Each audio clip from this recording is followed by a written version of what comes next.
good? I think our mic should be...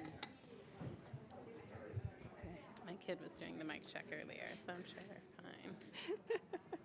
He tested them out for us. Yeah, he's the only thing he likes more than freedom is speakers and microphones. So. Oh, amazing. Hey. It's off. It's on. Hey, welcome everyone. Good evening. Good evening. Thank you so much for being here tonight. I'm so thrilled and honored to be in conversation with Danielle Sered here at Central, and I'm just so grateful to all of you for being here in person and also for joining us on Zoom. As you know, we're entering our season of freedom, Zman Hirutenu. We're approaching Passover. Can you hear me okay? And I'm really hoping that the conversation that we have tonight will kind of inform and shape some of the questions and conversations you have during this time of freedom at your Passover table with friends on the street.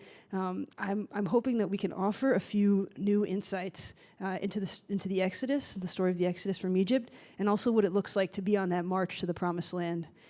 So I think for tonight, if we can think about Danielle, we know in our Haggadah, when we read the order of the Seder and we read the story of Passover, that we have all these kinds of commentaries in the Haggadah explaining why we're doing what we're doing for Passover. And I think Danielle tonight is going to be another voice that we can add to those commentaries, another sage to learn from, and to help us think differently about what Passover is and can be. So thank you so much for being here tonight. Danielle, I'll do a quick introduction. Danielle is the founder and director of Common Justice, and we'll hear more about that. She's also a nationally renowned speaker, writer, thinker, expert in restorative justice, and really just a highly regarded and sought-after speaker. And it's really just such an honor to have you here tonight. Thank you so much for having me. It's an honor to be with you. Thank you all for being here in person. Thank you to the folks who are on Zoom for joining us in that way. I'm so excited to share the space with you. Thank you. And we have some students here from Stuyvesant, so I just want to say, too, thank you, Dr. Greenwald, for bringing your students, and it's wonderful to see you guys here, so thanks for being here. So let's just start out. Maybe we can just kind of locate kind of Common Justice and the work you do there, and then we'll jump into a Passover conversation. But just tell us about Common Justice and what the restorative justice process looks like there. Great. And is it better for you if I pick this up, or is it fine here? I'm also looking. Pick it up. Okay.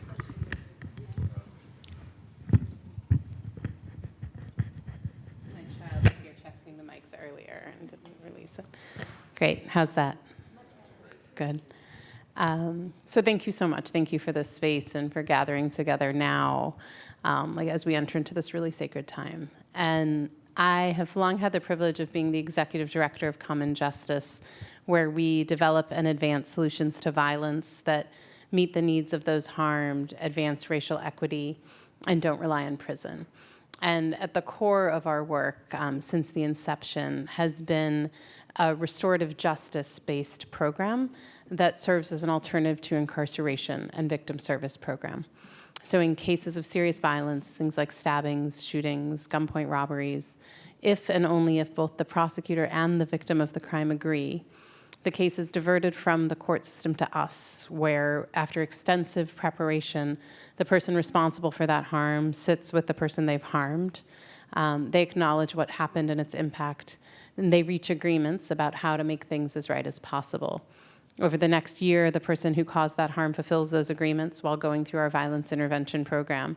And if they do that successfully, as almost everybody does, they graduate from the program, they do not go to prison, and the felony charges against them are dismissed. And in the meantime, we work with the survivors of that harm to help them come through what happened to them and in their lives generally. We do this because we know that prison not only embeds some of the greatest racial inequities into our society and culture, it also has always failed to produce the kind of safety we deserve. And so we come to this work as people interested in dismantling our use of prison as survivors, I come to this work as a survivor of rape, as someone who has lost loved ones to murder, who survived domestic violence. I take none of those things lightly. And it is rooted in both that pain and that healing that I stand in my insistence that we deserve something better than and other than prison to respond to the harm that happens between and among us. Our work at Common Justice now also includes communications work, it includes extraordinary policy and organizing work, and it includes work supporting people around the country who are trying to do something similar. Thank you. So as I said, Passover is coming up, and we're really entering this time of our freedom and our liberation. And I think what's so powerful about that story is in the book of Genesis, we learn that to be human means to care for one another and to care for the world around us. And I think in the Exodus story, we learn that to be human means to be free, to struggle against oppression, and to build community together in the wilderness. So I would love to hear kind of from your work, and this is such I think, the most basic theological question of what does it mean to be human? What is the anthropology of what you do? I mean, I think that everything we are is in relationship, right? That we belong to each other. Sometimes we dislike that. Sometimes we dislike the people we belong to and who belong to us. But everything we are is in relationship. Like, we grow in wombs, we eat food that others grow, we walk down streets that others pave. Like, we are fundamentally, inherently, permanently interdependent. Like, it is the most undeniable, like, immutable part of who we are is our connection to one another. Like, so being human for me is about the constancy and the permanence of being in relationship. And then how we are human is about how we're in relationship, right? And how far out our regard goes for those to whom we're connected. Like, whether we see the people only immediately before us, whether we see the people a few blocks over, whether we see the people behind the kitchen, whether we see the people behind the bars, right? Whether we look back in history, like that we get some say in the scope of what we turn our attention to, but we don't actually have any say in the scope of our connection, right? Like, we are connected like that. And it's, I think, to me, the fundamental reality that we have to contend with, and at our best, that we get to live in, to root in, and to rejoice in being human. I love that. I think it's really the theology, too, that runs through our Seder. When we say, all who are hungry, come and eat, it's a question of who we are in relationship with, what our circles of responsibility are, and who we care for and how we care for one another. Well, and I think, too, I mean, you're talking about being human, and you're talking about being human as meaning to be free, and we do. So at Common Justice, there's a violence intervention curriculum. The people who've caused harm spend a lot of time reflecting on why, on what they did, on its impact, but also where their values came from, what they want for themselves, like what they have to aspire to in the future, what they owe for the past, all those things. And one of the exercises we developed early is asking people to consider what freedom means to them. And that's partly because, a lot of people were, and these are mostly adolescents, they're 16 to 26 when they're arrested, so they're that age and a bit older when they're with us. And we were trying to support people in thinking about freedom as more than just not being in someone else's cage, though that's elemental to it too, though there are people who are in people's cages who will insist that they find a way to be free there too. And this person, Danielle Penny, on our staff, who is a graduate of the program, so came through the program, graduated from it, and went on to become our staff. He's been on staff for almost a decade now. And I asked him, I was working on designing this lesson, I asked him in passing, I was like, Penny, what does freedom mean to you? And he, he does this like he's telling me what time it is, right? Like, it's so effortless to him. And he said, freedom is having everything I need physically, spiritually, and emotionally to take care of the people I love and live in line with my values. And I was done then in defining freedom. I was like, I'm finished with this project now, and I can move on to other projects. I haven't looked back since. And I love the definition of freedom. I think, right, it evidences ways that incarceration is incompatible with freedom, right? Because it you don't have everything you need to care for those you love when you are incarcerated. And it makes it extraordinarily difficult to live in line with your values, right? Like it inhibits those things. So it's not just about the caging of a person, right? It's about the prohibition of these other things that define who we are. And I love that definition too, because it's very close to what I think it means to be human, right? And so when we understand those things as related, I think I am in the Danielle Penny school of freedom in that respect. So we're building our Passover lexicon here. This is amazing. So we have human and freedom. And then I would love kind of how you define community, what it means to be in community and the role of the community in the restorative process.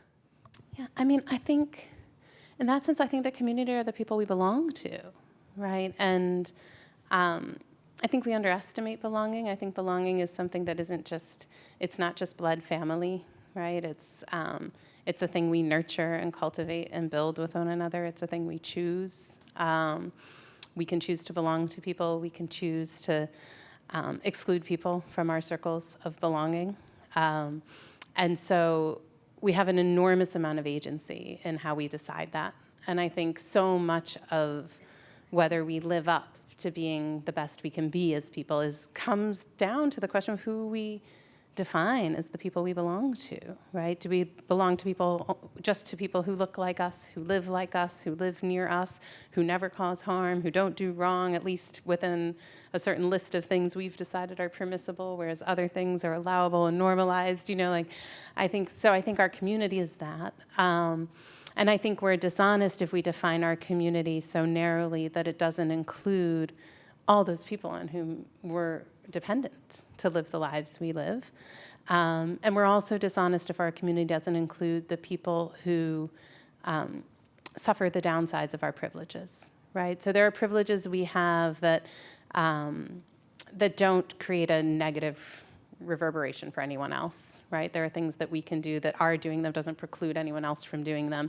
And then there are things that trade off, right? Like there are redlining creates benefits for some at the expense of others. Certain forms of policing create security for some people's property at the expense of other people's freedom.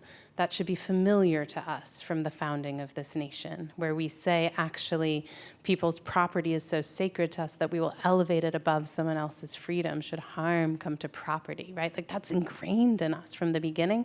We should be at the very least curious about that, right? And so I think when we understand community, ideally what we understand as community include all the people whose daily lives, what they do impact us, and all the people who our choices impact. So like part of that freedom is recognizing how we are moving through the world and the kind of implications for our actions. I was sitting on Saturday with Justice Yazzie, who is this Navajo elder, and he was saying part of what was hard for him in learning the American legal system is that, like, in Navajo culture, they don't have an idea for rights, right? And he talked about it as something that like challenged treaty processes and all sorts of things early on and allowed for an enormous amount of exploitation. And he said, we do have a sense of responsibilities. But even the framework of rights was about someone else's responsibility to you, right? It wasn't just you have a right to entitle, but that the other person has a responsibility to treat you in a certain way. And I think there is something about the wisdom in that reflects on, we can be so rights-based, which can be very much about a question of like what I deserve as opposed to what I owe. And I think we have an obligation to think of what it is because of this network of relationships. Like what does that mean we're obligated to be and to do? I think for our holiday now, that kind of sense of obligation is generated too by the story of the Exodus, of the experience of slavery, of struggling for freedom, of wandering in the wilderness, of building community and caring for one another toward the promised land. And I want to read a passage from your book that I think speaks to this. And there are so many amazing passages. So I'm going to read this one.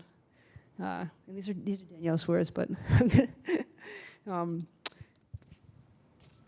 So you write, it is commonly understood that one of the effects of grief is that it can foreclose our ability to imagine. It is as though each of us can look only as far into the future as we can into the past. Healing, therefore, as a process of dealing with what has happened, is at its heart a labor of forming a life-affirming relationship with what is to come. We wrest the future from the grip of the past. We look back so we can look ahead. We grieve so we can imagine. In that sense, this book is an invitation to grief. It is also an invitation to imagination. What is possible and what we deserve will almost surely require both. So that's from Until We Reckon, which I recommend to everyone.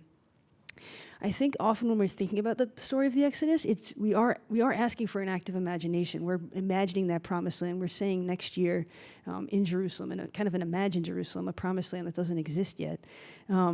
But we don't often talk about grief. We don't talk about the grief of the story. We don't talk about kind of what it means to look back and think about the future and the relationship there. So I wonder if you can kind of help us think about that connection between imagination and grief.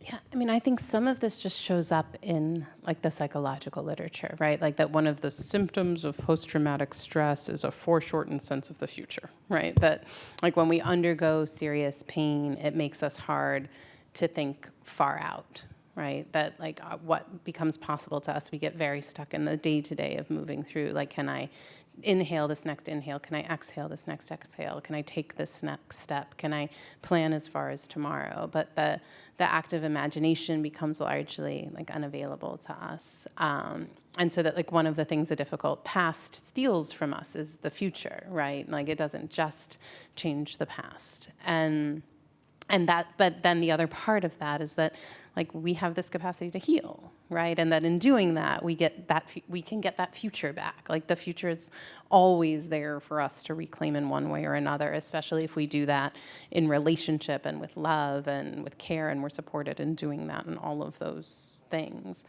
But I think generally, as certainly. And our American culture is like very anti-past. Like we don't want to look back at all. We don't want to talk about yesterday. We certainly don't want to talk about 400 years ago. Like we're a sort of pathologically a historical society, and it means we do terrible things, right? I really do believe that until we do reparations, we won't solve climate change. And that sounds kind of strange. But there is something where the decisions we make as a culture are the kind of decisions you would make if you thought you had but a few days to live, right? They're reckless, they're irresponsible, they have no long-term vision. There's a sort of underlying desperation to them. They're completely ungrounded in history and therefore in fact, and those kinds of decisions are dangerous. Like when we make those as individuals, like when we're going through really difficult periods of grief and we're in those periods, we make really self-destructive choices. Like that's natural. It's a common part of any grieving process. And I think in many ways we do that as a country. And I think some of that is because we're terrified of what will happen if we actually look back, right? Like if we look back to a few days ago, to the people who have died on Rikers, if we look a few days before to the people arrested in our own neighborhoods who subsequently died on Rikers, if we look back before that to the gentrification of this city that pushed people into homelessness, into conditions that resulted in their arrests, that landed them on Rikers where they subsequently died. And if, like, God forbid we look back as far as slavery or as far as our like founding genocide in this nation. And I think many of us who have been primarily beneficiaries of those harms, who are wealthier because of them, who are more comfortable because of them, who have enviable lives in a world where these things have happened, who are mostly safe from at least physical harm, if not granted the psychological safety of living in a world we can describe with pride to our children. Those of us in those seats are very concerned that if we were to tell the truth about what happened, like what would come to pass, right? Like what would be done to us, right? Like we imagine, like if we really think of what it is we think we would deserve, what we would owe for what we've done, I think we often imagine the price would be so extraordinary. And we often imagine it would have to require us to suffer comparably. And as reasonable people, we don't want to suffer comparably. And I think some of that is because we have so little practice of grief and we have so little practice of repair. Like when harm is done, people get away with it or people are savagely punished. But like very few of us have examples of people who have made things right. Like people who have fixed things, people who have caused harm. And the thing that arose from that was not their exile, but their deeper inclusion because they had a greater obligation to fix what they broke. You know, like that's the fundamental belief in common justice, is that like when you hurt someone, you incur an obligation. And part of that obligation is to contribute to the repair of what you broke, right? And to contribute in a way you uniquely can as someone who knows things and owes things and can become something other than what you've been. And so I think that shows up in how we deal with harm, and I think it shows up in how we deal with loss. And I think in the same way, you know, we know there are these stages of grief, right? We know that, and people talk about denial and what are the other ones? Except I'm like, I recently lost my father. I'm like, denial, wait, what are the others? There was perhaps some information in that for me to think about later. Yeah, all of those. And we know there are these stages, and that in moving through these grieving processes, we know that as we do that, it helps return us to our sense of hope, our sense of dignity, our sense of connection, our sense of self-love. Like those things come back to us as we grieve. And I think of accountability in many ways as the corollary to that for those of us who do harm. Like in making things right, we come back to our sense of connection, our sense of dignity, our sense of self-love, like our capacity to be connected to people. That those processes go hand in hand with each other. And so, and they support one another, that if someone is accountable for a loss they have caused, your grieving is easier. The grief is lessened by grieving, right? Like you go and you mourn, right? Like you don't just sit in it, but you get to move through it and you get to recognize it and all of those things. And so I think a lot about like, what would it mean for the Jewish people to truly grieve, like really grieve a period of enslavement, right? Not to move on from it, not to forget it, not to suppress it, not to because the first thing is that what we would try to do, like a partially healed thing, is we would just try and make sure we were never enslaved again, right? Like that's the sort of the immature version of that grief, the early version of that grief, right? And then as you evolve more deeply into it, the thing you would want is for no one to ever be enslaved again. Right? And I think, frankly, as Jewish people, we're somewhere in between, right? Like, I think we don't want to be enslaved again. Like, that's clear. How deeply we have processed that collective experience into a complete and utter visceral intolerance of the notion that anyone else is ever enslaved again, I'm not sure. Like, if I look at like the ballot box, if I look at the public dialogue, if I look at us living in a nation that incarcerates more people than any other in all of human history, people who are unpaid for their labor in there, you know, like I don't know that we have metabolized our grief in such a way that actually allows us to see to a future not just without our own enslavement, but without enslavement, period. And I think the part of the celebration of freedom is hugely important, and I think the mourning of periods of everything other than that is also deeply important. There's a midrash in which there's students in a Beit Midrash in a classroom, and they're discussing what the walls of the Red Sea looked like when the sea parted and the Israelites walked through. And the answer that emerges is that looked like the walls of the sea looked like mirrors, and you could see everyone coming out of Egypt together. And I think in Passover, we're commanded every year to actually see ourselves as coming out of Egypt, to tell this story and kind of relive it in a way. And I think it's this opportunity to really look into those mirrors and to see who is walking out of Egypt with us, who's still in Egypt, who's been left behind, and kind of to think together about where we're going. And the kind of reflection and wrestling with the past that you're talking about here, I think it could seem daunting, but actually I think the Passover table was meant for that we are telling the story of the past, commanded to kind of relive it, but that we have hours around a table where it's an open invitation for people to come and eat, where we're actually also taught to kind of relax, we're leaning, we're comfortable. And I think that this is a space for healing, for kind of this a healing that's reflective, and that connection that Passover had, which I think is so important, that we're moving from the past and imagining a future. I think that's the trajectory of this holiday, that we're actually counting the days after revelation at Sinai. It's really this kind of look back for the purpose of imagination, for the purpose of healing and wrestling. And so I warned Rabbi Hilly in advance that if we talked about the Red Sea, I would probably have to say this. So I feel like I've given warning. So I'm obsessed with that story, right? Because liberation, my whole life story is about liberation, so it's a very important story. I have been obsessed with it since I was a small child. That and the Noah story, which if we have time, we can talk about. My obsession got me sent to the principal's office at a private Jewish day school in second grade. So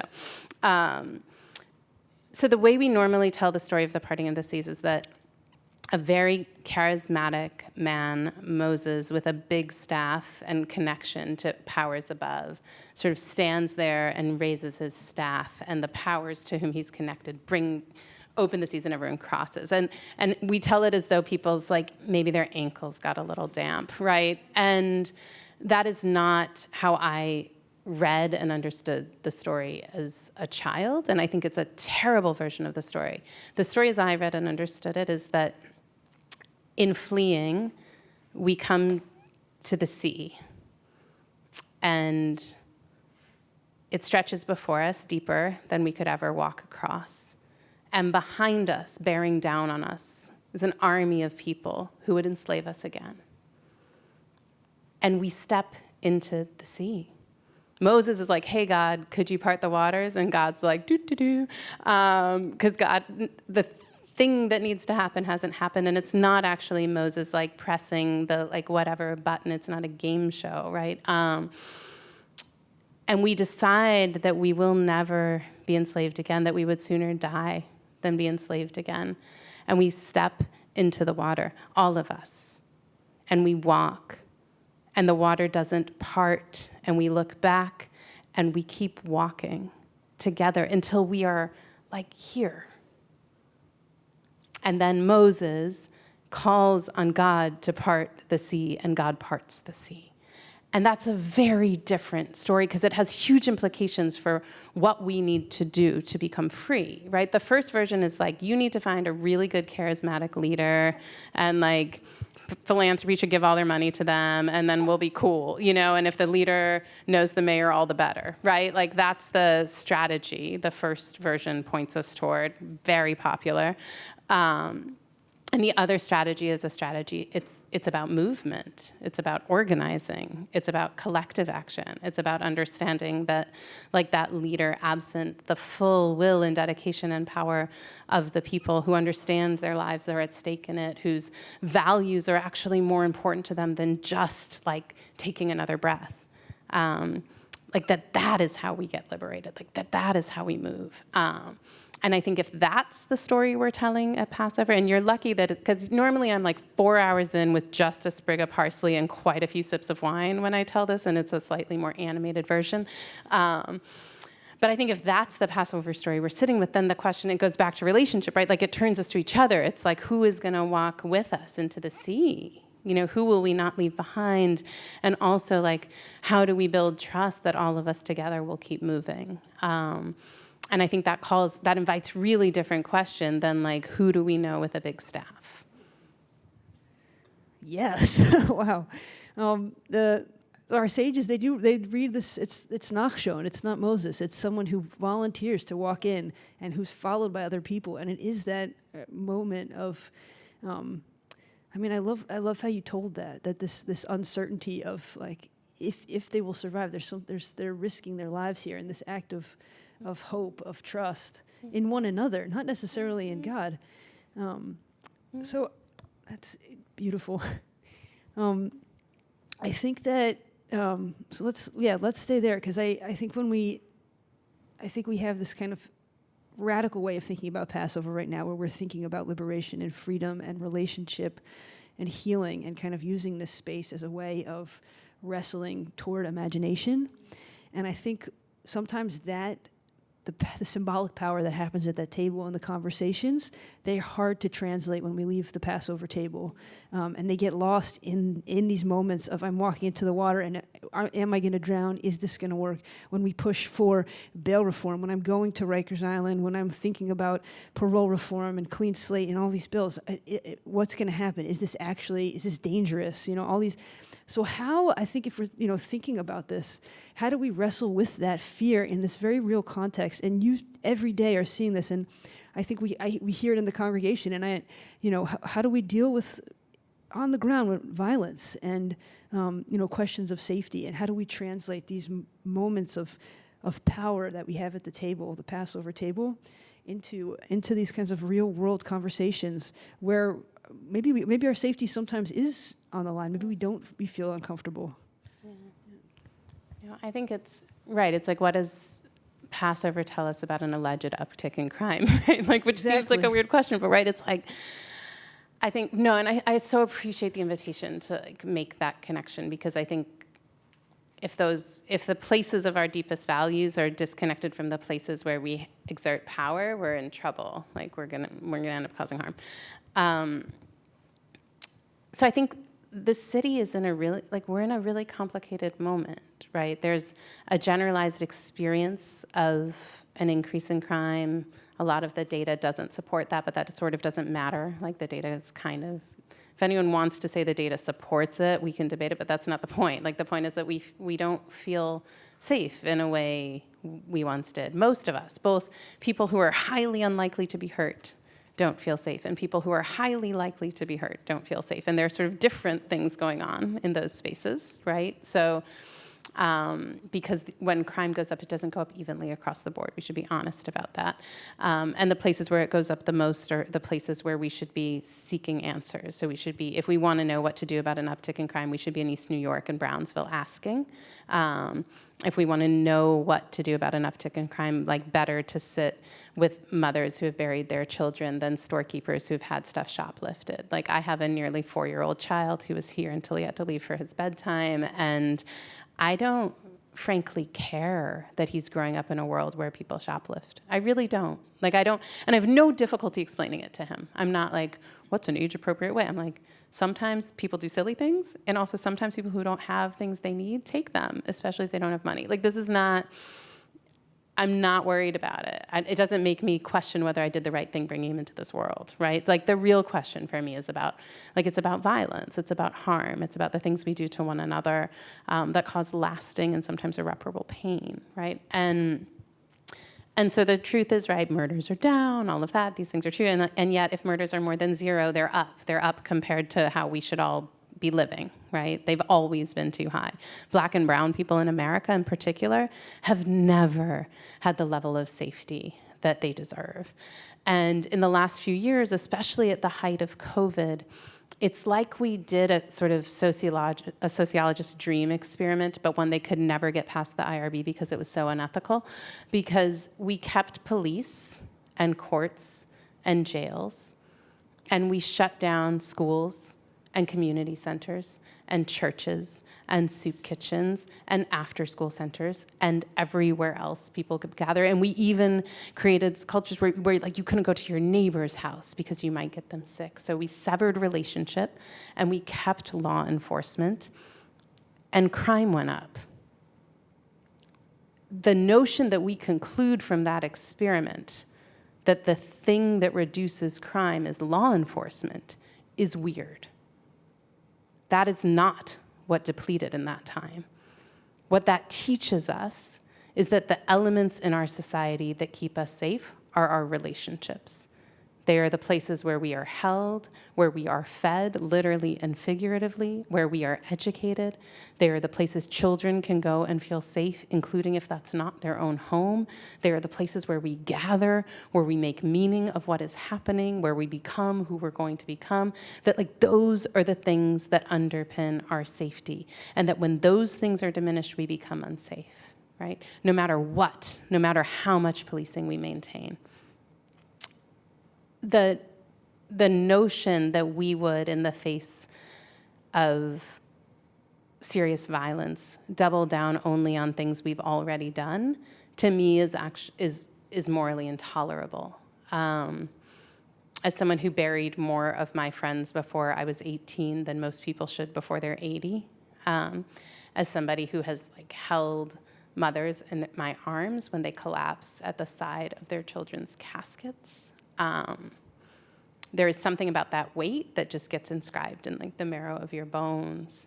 And from that place, I say that a continuation of the strategies we have pretended work in the face of all evidence that they don't is gravely immoral. Politics aside, it is gravely immoral. Not if we care about human life, not if we care about other people's children, not if we want to explain to our own children the world as it is and why it's there in a way that honors anybody's dignity, including our own. Like, we cannot continue to do the same thing, because a city with these resources where we bury children is intolerable. We have a $13 billion police budget. If policing would do it, we would be there. Like, there are but a few countries that have larger armies than the NYPD. There are a handful of countries whose whole armies are larger than the NYPD. If that worked, we would be there. The notion that actually it's just with just 14 billion we'll get there is ridiculous. Like, if you had chronic pain, like you suffered from chronic migraines, and you went to your doctor and you said, my migraines are undiminished, or sometimes they go away for a second, but then they come back worse, and they just kept upping your prescription every time for decades, you would get different care. Like, that's bad care.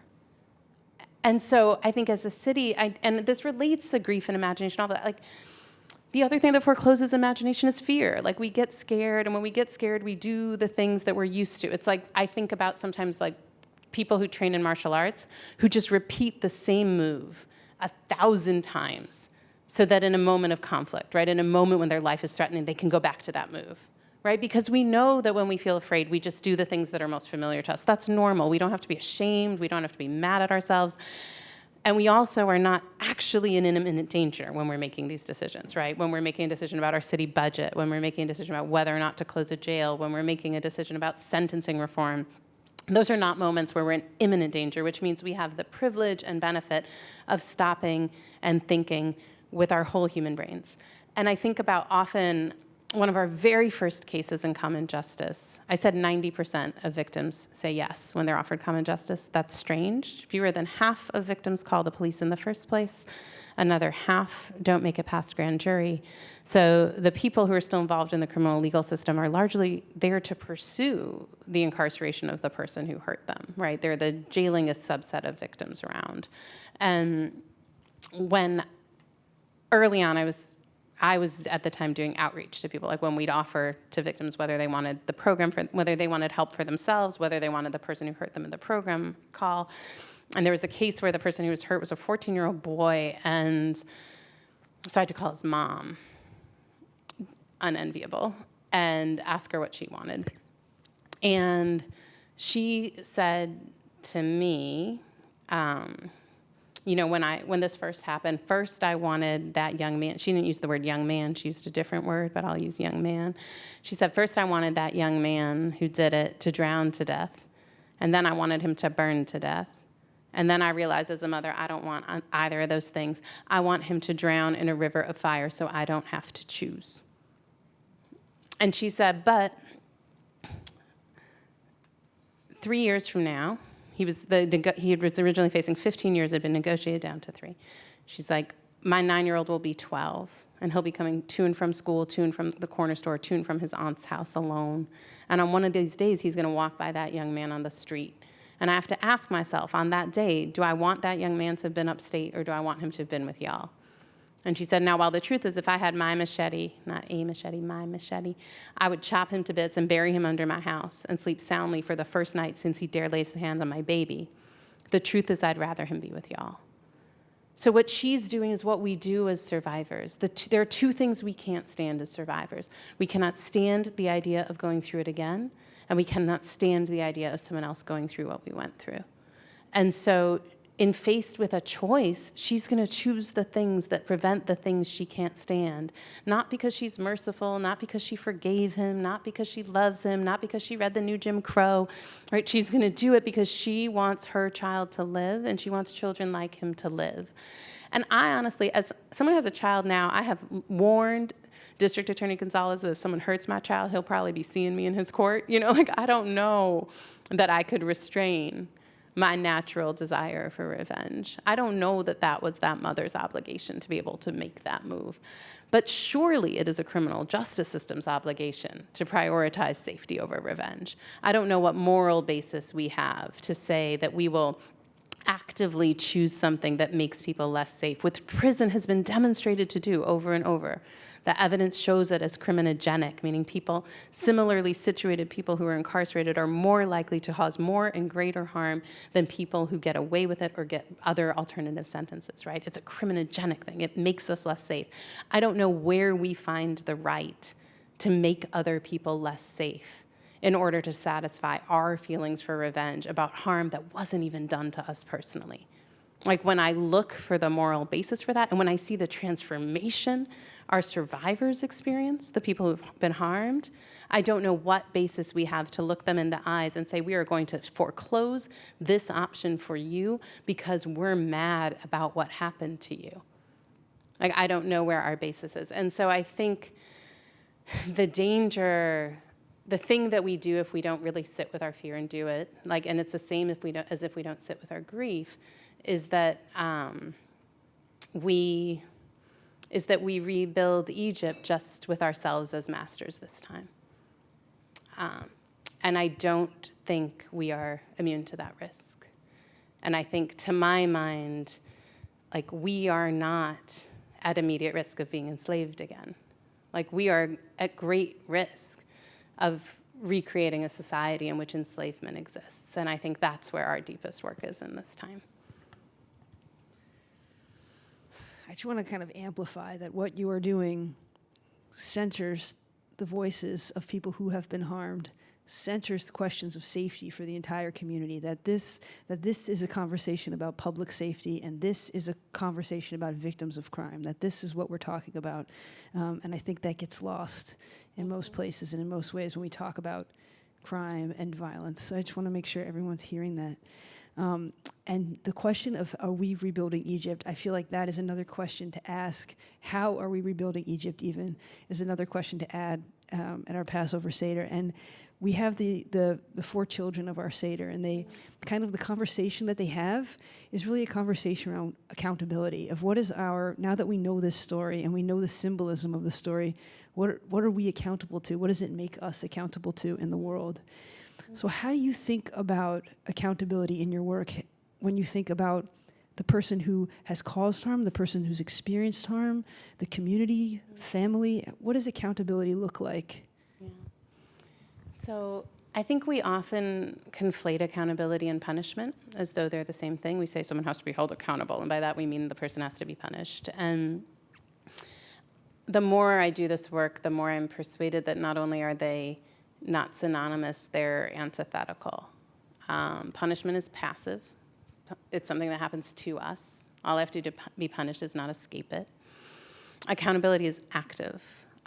Accountability, in our view at Common Justice, requires that we acknowledge what we've done, acknowledge its impact, express genuine remorse, make things as right as possible, ideally in a way defined by those harmed, and become someone who won't do it ever again.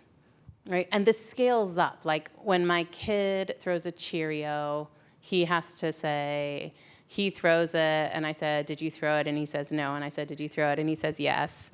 And I said, that hurt my feelings because I asked you not to throw it. And he says, I'm sorry. I will try not to do it again. Because he's my kid, so he's super honest. He doesn't make promises he can't keep. So he's like, I'll try. He won't say I won't do it again. He'll just say, I'll try not to do it again. And then I'll say, what can I do to make it better? And I'll say, kiss my forehead. He'll kiss it. We're done. It's 15 seconds. I think that same process is the process by which we would do reparations in this country. Like, I think if we look to slavery, we would acknowledge what we've done and acknowledge its impact and express genuine remorse and make things as right as possible, ideally in a way defined by those harmed, and become a people who would never do it again. And I think those things are available to us at every level, right? And I think there's always an opportunity for repair. And as we sit in this story and we think about accountability, I think it's deep. I think one of the most crucial things is that we understand our responsibility, not just to create a world in which we are free, but to create a world in which everyone to whom we belong, in that like early sense of it, like in which everyone is free, right? In which there is only freedom. And that is a greater and much more difficult task than to guard our own freedom by maintaining sufficient privilege, control, insulation, protection of ourselves, that we don't become vulnerable again, and rather to create a world in which the pain written into our bones and passed down to us through our ancestors is eradicated and healed, not just for us, but for everyone. So you taught me this, that in a restorative justice process, you make promises, that's part of the process, and we are setting ourselves to the task now of building a land of promise. So what do we need from one another to keep promises, and what are the kinds of promises that we should be making to one another? I think we think about promises like, in some ways, the agreements people make in our processes are promises, and so we think about them a lot, right? They sit with the person, they agree to what they'll do to make things right. They'll pay restitution, they themselves will go to school, get a job, do something to ensure they won't do it again. They'll pay it forward in their neighborhood somehow. And for some survivors in the process, those promises are very meaningful, right? Like they're an acknowledgement of what happened. And for others, they're like, it'll be meaningful to me when you do it, right? Like it's worth, we sometimes I talk about accountability not as feeling sorry or saying sorry or being sorry, but doing sorry, right, as a set of actions. And so promises are this, I think there's something very sweet about promises, right? It's an imaginative space, right? It's a creative space. It's a space that is looks toward a future that it isn't quite yet, right? And I think in the same way, right, in common justice, we also have to surround people with the things they need to keep those promises. People who are unhoused will have a hard time being on time to something every day. People who are unfed will have a hard time not stealing things so they can eat, right? Like there are things we need in terms of our basic needs being met. We need to be free in the way Danielle described it, right? We need to have everything we need physically, emotionally, and spiritually to care for the people we love and live in line with our values, right? And some of those things are relational and some of those things are material. And so I think when we think about the world we want, right, the world we want to live in, like a world where we would never look at our child and wonder if we had done the right, being like, I love no one more in the world, but did I do the right thing bringing them into this world, right? A world where that question is almost unfathomable to us. The only way that world exists is if everybody has what they need, if everybody's free. And Danielle's Penny's sense of freedom, right? If everybody has everything they need to care for those they love and live in line with their values. And so there's a way in which our interconnectedness also means our interest in the well-being of the whole is fundamentally a self-interest, right? It's the thing that lets us look with pride instead of shame into our children's eyes, into one another's eyes, into grandchildren's eyes. It's a thing that lets us imagine the world after we are gone as a world we are proud to have contributed to, as opposed to a world we failed to prevent from deteriorating into destruction, right?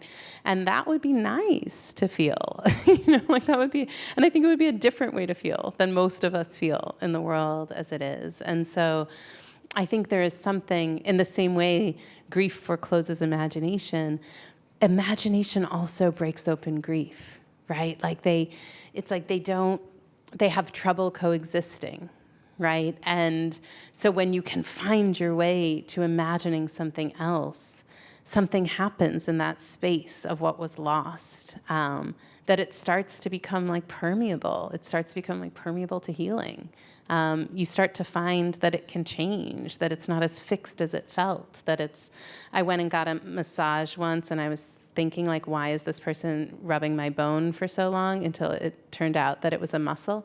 And I think there are things we think can't change that can. I think there are things we think are irreparable that aren't. We just have not yet cultivated a sufficient appetite to really do the repair. We aren't willing to, I don't know that we're willing to stand waist deep, let alone nose deep, right? And I think the question is, might we stand nose deep with one another? And stand in our faith that that will bring not just to us, but to everyone to whom we belong, the kind of world that we have all always deserved. I love that. It's like kind of a closing prayer. May we stand nose deep with one another. I love that. Does anyone have any questions for Danielle? Any questions? Hi. Danielle, did you do any work with some of the violence interrupter programs like Pure Violence or one in Jamaica also? Yeah, we don't work out of Queens. We work out of Brooklyn, the Bronx, and now Manhattan as of this year, thanks to the wonderful Alvin Bragg. But we've longed work in connection with those programs, and they're just hugely important. So for people who don't know, these are programs that are led and run and designed by people who have lived in communities where violence is common, and often people who have themselves been involved in violence, who have shifted a commitment to become people who interrupt that violence. And they literally will go to people and places likely to engage in shootings and prevent those shootings before they happen, talk people down from retaliation, put their bodies on the line. They have a greater effect on safety than any law enforcement activity we will ever consider engaging in.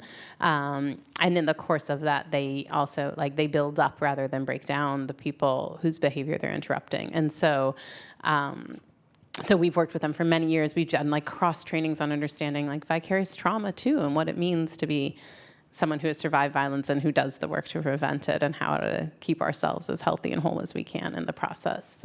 But that work is hugely critical, and it's one of the things that New York should be proud of, and to the extent that a budget is a moral document, our budgets should reflect that pride as much as they reflect pride in other parts of our city. So I may have missed this. I was 10 minutes late. If I did, just tell me I missed it. But that. Oh, sorry. So how do people get the option to work with your program? Is it on the part of the prosecutors to decide it? Is the judges who decide it? That's a great question. So cases can be referred by defense attorneys, by judges, by prosecutors, by community members, by survivors themselves. But ultimately, it's the prosecutor. I mean, fundamentally, the judge has to also agree to whatever bargain is reached by the prosecutor and defense. Judges typically agree to things that are agreed upon by the prosecution, the defense, and the victim, right, when all those parties are aligned. But prosecutors have just such an extraordinary power in the system. For people who aren't in the criminal legal system, we think about trials, which are designed to balance the power of prosecution and defense. Only 3% of cases are resolved at trial. The rest are resolved by plea bargain. And the plea bargain process, the power is concentrated almost entirely in the hands of prosecutors. And so if they don't agree to dismiss a charge, judges are bound by mandatory minimums, right? So if someone is found guilty of a certain charge, even if a judge sees just moral grounds to give that person an alternative to incarceration, something else, if the prosecutor won't dismiss the charge, they are bound by mandatory minimums to impose a sentence that they know to be unjust. And so Nancy Gertner, for example, was a federal judge for decades, and is writing a book and has written a lot and spoken a lot publicly about her remorse for many of the sentence she, in some respects, felt forced to impose because of the way she, as a judge, was subject to the prosecutor's power. And so the prosecutors end up being the most important decision makers in that. And for us, we regard the prosecutors who work with us as the kind of bravest and most sensible partners, and as the people in the criminal legal system who are doing the most to align themselves with the interests of crime victims. Other questions? I'll flip it too, and I'll just, if anyone has something that they're taking away and bringing to your Passover Seder or taking away from this conversation, I would love to hear that too. But yeah, Yael, did you have a question?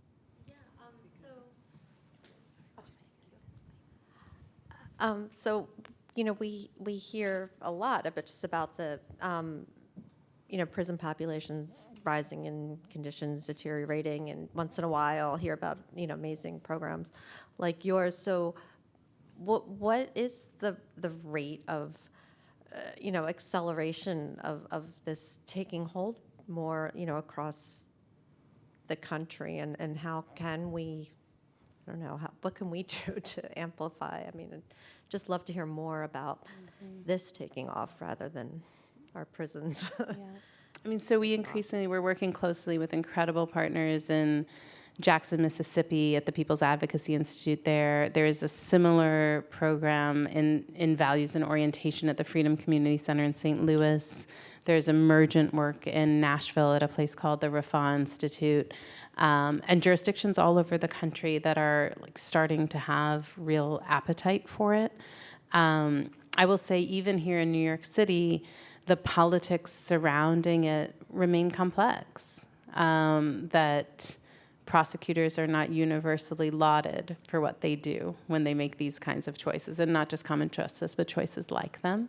And we have a real tension in the city in this fundamental question of are we going to respond to crime with enforcement, or are we going to respond with things that work? Those are the choices. Are we going to do revenge, or are we going to do safety? Especially as we increasingly learn those things are not on the same side of the table. They're not compatible. And so for a long time, I think we've been taught that we get to choose revenge and safety as a package deal, when in fact they're opposed. And so we see huge momentum around the country. We see all eyes on New York in both directions, right? So we have an amazing opportunity here as a city to make different choices that send out signals to other jurisdictions about what is and isn't possible for them. And certainly other jurisdictions are well, if New York can't do it, we can't, right? And so in that way, we have an obligation to be the bravest, the smartest, the whatever else, it's the finest. What are the other different agencies? We hold a really particular place in the imagination of this country, and how we respond in these moments where we face some pressure to do something other than go deeper is just hugely critical to what's going to be possible somewhere else.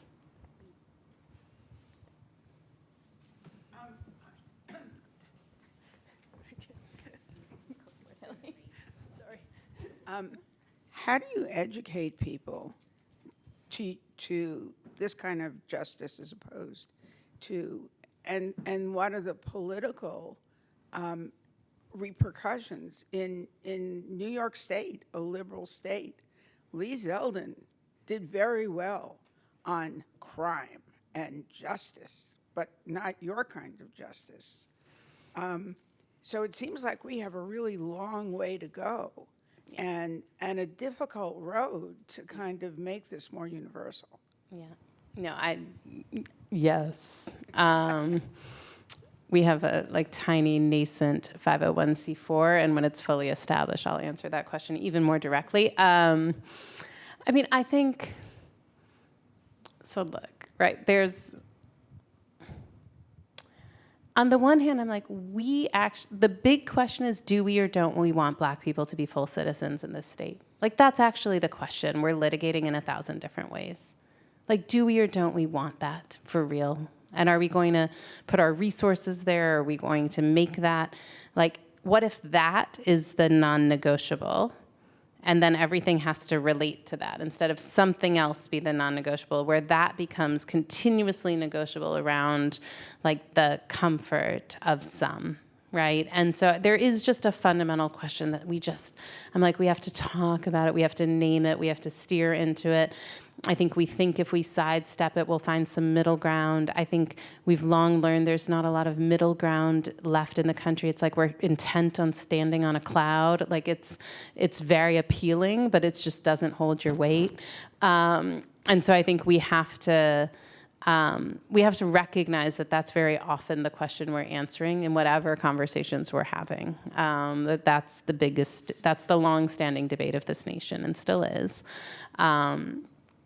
And then the other thing I'll say is that, and I think this relates to the Seder table, we do a lot of work on narrative change and, this broad public conversation, and everyone wants to know, like, what's the formula for a tweet that will change everyone's view, or what's the op-ed that will move everybody from a deeply held view to something totally different. And the truth is, like, that's not how most of us change our views. We change our views in relationship. Like, we care about people who bother to talk to us when we disagree with them. We care about people who are adversely impacted by a thing we've supported, and that challenges our beliefs, and so I think some of it doesn't, people think this doesn't sound like it's at scale, but actually if we all did it, it would be bigger than it have more readers than any op-ed. Is like, we have to talk to the people in our lives who don't support a direction like it, and we have to be in relationship, and we have to not cut off our friends who say racist things or backward things or things we don't agree with. Like, we have to not sort of shrink our community to be people only who hold the views we believe to be righteous, and instead, like, ensure everyone to whom we are connected moves more and more deeply, like, into a righteous space. And I think everyone I know who has changed a deeply held view has done that in relationship. And so I'm like, I don't know, find the last 3 people you unfriended on Facebook and give it another go. Like, it's sort of, or the people who you used to talk to and you're like, oh, I can't deal with it anymore. They keep saying this stuff. It's so awful. It's so ugly. We used to get along, but we can't talk politics. Like, those people who you love but can't talk politics, like, talk politics. Like, talk it all night. Like, don't let them leave the table. And I think some of it, and to do that in a way that's not demeaning and not adversarial, but that, like, calls people closer to us. Because I think we'll only do it together. I think we have, like, we have an amazing communications team. We'll put out great think pieces. Those will have a very marginal effect overall. Like, what will happen is if, like, each of us today decides, like, we're going to steer back into that conversation that exhausts us with that person who really challenges us, and try and, like, muster our compassion and commitment to, like, make sure we're locked arms with them when we walk into the sea.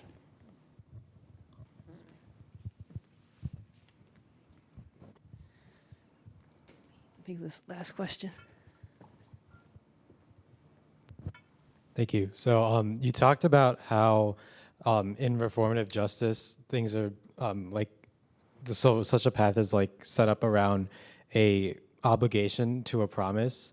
So I was curious about that promise. Like, how does that promise, like, how is it agreed upon? And, like, do you see that there's, like, actually a need to enforce it, or is it something that's, like, really coming out of the obligation? That's a great question. So there's sort of 2 parts to it. So the first is we do a circle process, which have long existed in a ton of traditions. They existed in indigenous traditions in this country, in Navajo traditions. They existed in Maori traditions in New Zealand, indigenous practices in Africa, like, all over. And basically we sit in a circle, and there's a talking stick, and you talk when you have it and you don't when you don't. And the questions are, first they're like, how are you? And then they're, what happened? How did you feel at the time? How did you feel after? What do you want to see come out of this? What might get us there? And that's where people brainstorm agreements like, pay me back, apologize to my mother, go to school, go to treatment, paint a mural in the place where it happened, read this book, all sorts of things. And then that group together reaches consensus on those agreements, which can take hours, because the person who caused harm has to be part of that consensus. They have to say yes. 100% of our circle processes have resulted in agreements. And then they have the next year to fulfill those, right? Like, so they're really concrete. They're not promises like love yourself or love others or open your heart, or it's nothing like that. They're very concrete and specific so that everyone can agree whether they were done or not. This question of, like, whether we need to enforce it is really interesting, because when people first come to us, when we call people responsible parties, because they're not, the words like offenders are demeaning, and they're not defendants when they come to us, because they're not defending themselves against anything. So our responsible parties, they come to us to get out of jail, right? So we've had a couple of responsible parties who from the beginning are like, I feel awful about what I've done, and I'm so grateful to have a pathway to make it right. But most people come to us because they don't want to go to jail. And our job in the course of the program is to shift from what we talk about as extrinsic to intrinsic motivation.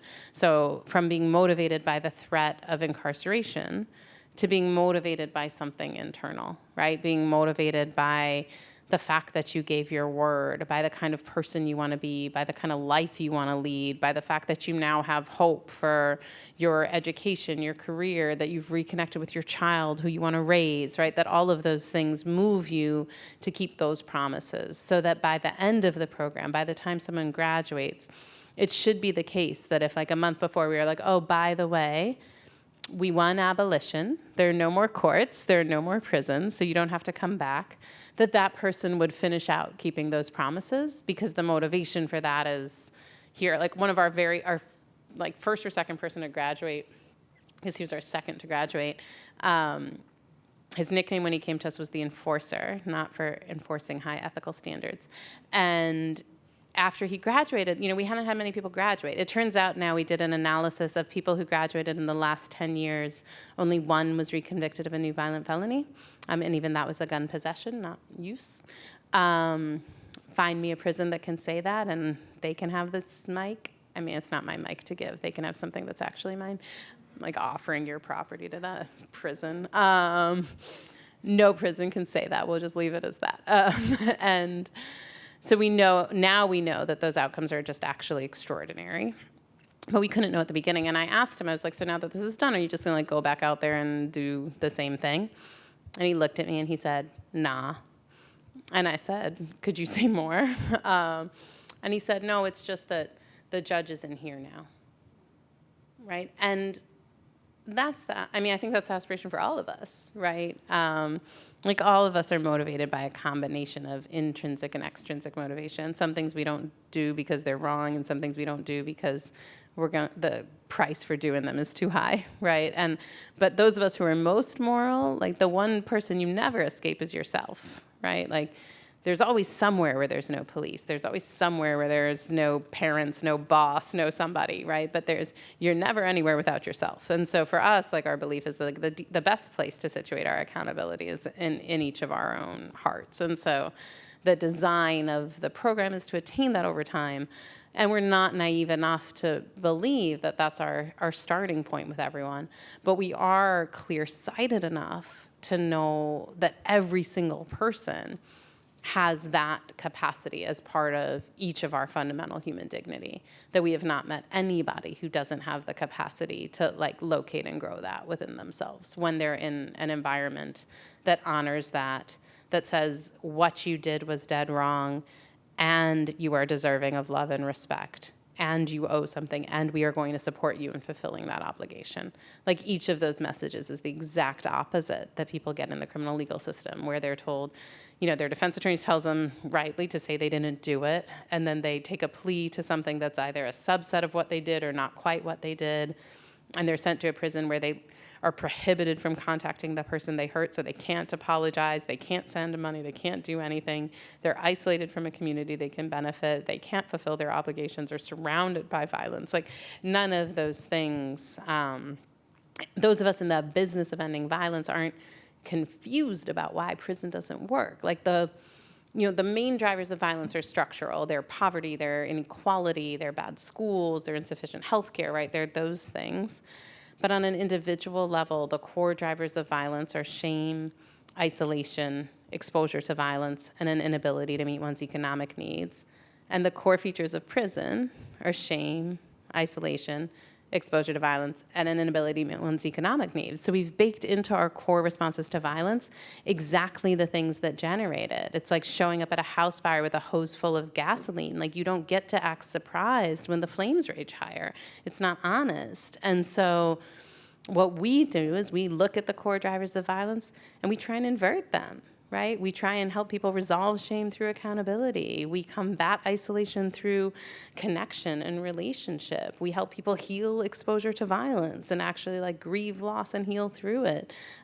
We help people make sure they can meet their material needs and be free in the way Penny described it. Because that's what you do if you want to end violence instead of just punish it.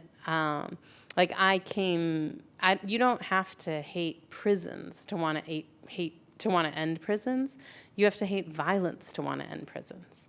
Like you have to want to eliminate the sources of a thing that you don't want in your culture anymore, regardless of what those sources are. And if you do that in a way that is like deliberate and logical and grounded in data, it will point you toward the elimination of prisons. And if you do it in a way that is grounded in our interconnectedness and our moral obligation and like our most righteous selves, it will ground us, it will point us toward ending prisons. And if you do it in a way that's just about like getting a bang for your buck budget-wise, you will end prisons. Like there's not a pathway other than an interest in revenge for its own sake that justifies these institutions that we maintain at a level that no other country in all of human history has maintained.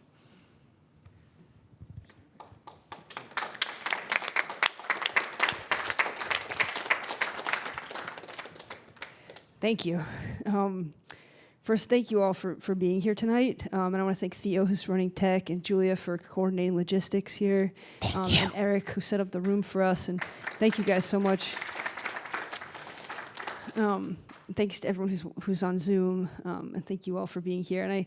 And Danielle, I'm so grateful to you for this conversation, for giving us new ways to think about freedom, community, relationship, what it means to be human, dignity, as we enter this season of freedom and liberation. And I hope that everyone is kind of coming away with new questions for the Passover table, new ways of thinking about being in community and safety and liberation and our accountability to all of those things based out of our historical past and who we are as a people.